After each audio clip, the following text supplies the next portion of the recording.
दोस्तों सोचिए, अगर किसी को पहले से पता लग जाए कि आने वाले समय में किसी इलाके के पास बड़ी सड़क बनने वाली है तो वह क्या करेगा। ज्यादातर लोग वहां जमीन खरीदने की कोशिश करेंगे क्योंकि उन्हें पता होगा कि बाद में उसकी कीमत कई गुना बढ़ सकती है। अब बिल्कुल ऐसा ही मामला मध्य प्रदेश की राजधानी भोपाल से सामने आया है, लेकिन यह कारनामा आम लोगों ने नहीं, आईएएस और आईपीएस अफसरों ने किया है। अब सबसे बड़ा सवाल तो यही है, क्या यह सिर्फ सामान्य निवेश था या फिर अंदर की जानकारी का खेल। दैनिक भास्कर की रिपोर्ट के मुताबिक पूरी कहानी शुरू होती है साल 2022 से। भोपाल के कोलार इलाके के गुराडी घाट में करीब 5 एकड़ कृषि जमीन खरीदी जाती है, लेकिन यहां सबसे हैरान करने वाली बात यह थी कि यह खरीदारी किसी एक व्यक्ति ने नहीं बल्कि लगभग 50 आईएएस और आईपीएस अफसरों ने मिलकर की थी। बताया जाता है कि अप्रैल 2022 में सभी रजिस्ट्रियां एक ही दिन कराई गईं।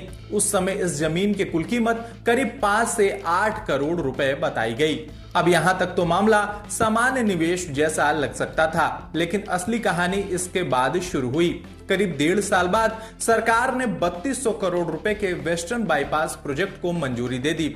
और संयोग देखिए, यह बाईपास उसी इलाके के बेहद करीब से गुजरने वाला था जहां अफसरों ने जमीन खरीदी थी। बस फिर क्या था, इलाके में जमीन के दाम तेजी से बढ़ने लगे। लोगों का कहना है कि जिस जमीन को कुछ करोड़ों में खरीदा गया था वही जमीन अचानक 50-60 करोड़ की संपत्ति बन गई। लेकिन कहानी का सबसे बड़ा ट्विस्ट अभी बाकी था। साल 2022 में उस जमीन का लैंड यूज बदल दिया गया, यानी जो जमीन पहले खेती के लिए थी उसे रिहायशी यानी रेसिडेंशियल कैटेगरी में बदल दिया गया।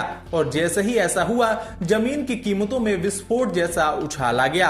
अब चर्चा यह है कि उसी जमीन के वैल्यू अब 55 से 65 करोड़ रुपए तक पहुंच गई है। कुछ ही सालों में कीमत करीब 10 गुना तक बढ़ने लगी।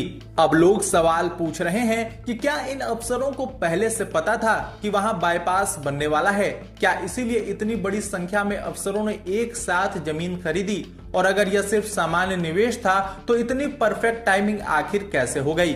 कई लोग इसे इनसाइडर इंफॉर्मेशन का मामला बता रहे हैं, यानी ऐसी जानकारी का इस्तेमाल जो आम जनता के पास नहीं थी। हालांकि अभी तक किसी एजेंसी ने आधिकारिक तौर पर जांच शुरू होने की पुष्टि नहीं की, लेकिन मीडिया रिपोर्ट्स और जमीन से जुड़े दस्तावेज सामने आने के बाद मामला लगातार सुर्खियों में बना हुआ है। यह मामला सिर्फ एक जमीन खरीदने का मामला नहीं है, बल्कि सिस्टम में पारदर्शिता और भरोसे पर सवाल भी खड़ा करता है। क्योंकि जब आम आदमी जमीन खरीदता है तो उसे भविष्य की सरकारी योजनाओं की जानकारी नहीं होती, लेकिन अगर बड़े अधिकारी पहले से संभावित प्रोजेक्ट्स का अंदाजा लगाकर निवेश करें तो सवाल उठना तो स्वाभाविक है। यही वजह है कि अब लोग मांग कर रहे हैं कि इस पूरे मामले में निष्पक्ष जांच होनी चाहिए ताकि सच सामने आ सके। तो आपकी इस पे क्या राय है, कमेंट में जरूर बताएं और वीडियो को लाइक करें, शेयर करें और चैनल को सब्सक्राइब करना न भूलें।